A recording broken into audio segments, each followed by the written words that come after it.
So, hi guys! Tuturuan ko po kayo ngayon paano mag-affiliate.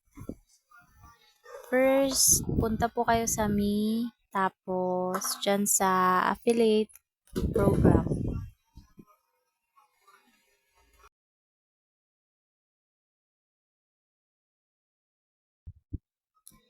And then, dito sa affiliate registration, lagay nyo lang yung contact number, email, at referral code.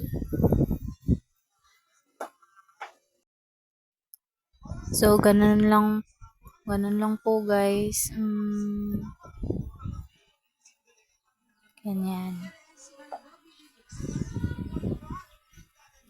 Sa next video ko po, tuturo ko po paano mag set up ng payment method.